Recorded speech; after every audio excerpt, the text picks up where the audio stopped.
Salam alaikum à tous et bienvenue sur ma chaîne Accro Maroc, la chaîne dédiée aux amoureux du Maroc. J'espère que vous allez bien et que chez vous tout le monde la baisse. Aujourd'hui, j'ai décidé de vous faire cette petite vidéo pour clarifier les choses concernant les conditions d'entrée au Maroc.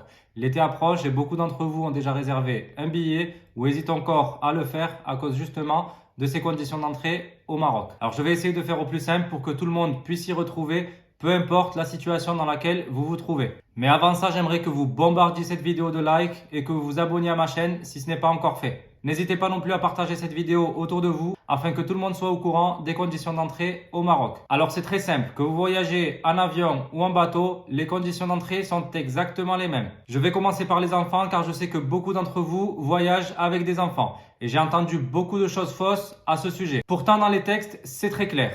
Les enfants peuvent rentrer au Maroc sans présenter aucune documentation Covid. Ils n'ont ni besoin de réaliser un test PCR, ni besoin d'être vaccinés. Maintenant, pour les adolescents de plus de 12 ans et pour tous les adultes, la règle est la suivante. Soit vous fournissez un test PCR négatif de moins de 72 heures, soit vous fournissez un certificat de vaccination qui doit être à jour. J'explique ce que ça veut dire. Un vaccin est considéré à jour si vous avez eu les 3 doses. Il est aussi considéré valide si vous avez effectué seulement 2 doses et que la dernière dose date de moins de 4 mois. Donc ça, c'est la règle que vous pourrez retrouver dans tous les documents officiels. Je vous laisse le lien en barre d'infos si jamais vous souhaitez le consulter. Maintenant, dans la pratique, ça peut être parfois différent. Vous avez peut-être quelqu'un dans votre entourage qui est rentré au Maroc avec un schéma vaccinal incomplet, par exemple. Eh bien, c'est pas impossible pour une raison toute simple.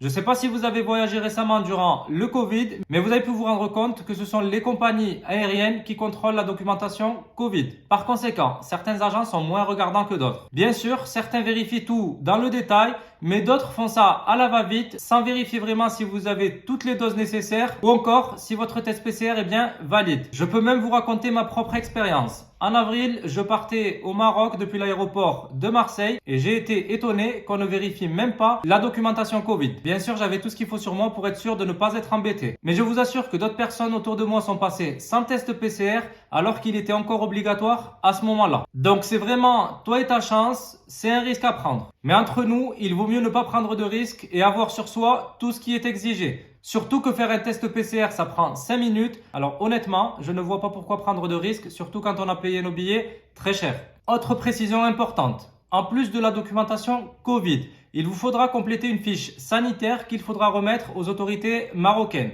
Je vous laisse le lien du téléchargement en barre d'infos. Si jamais vous n'avez pas la possibilité de l'imprimer, on vous la distribuera normalement pendant votre voyage ou dès votre arrivée. Je précise que les enfants de moins de 12 ans doivent également remplir cette fiche. Voilà, j'espère avoir été assez clair. Si vous avez des questions ou si vous voulez nous partager votre expérience, n'hésitez surtout pas à le faire en commentaire. Je vous remercie de m'avoir suivi. Si vous avez aimé ma vidéo, n'oubliez pas de liker et partager. Pensez également à vous abonner à ma chaîne pour recevoir toutes mes nouvelles vidéos. Je vous dis bonnes vacances et à très vite pour une nouvelle vidéo.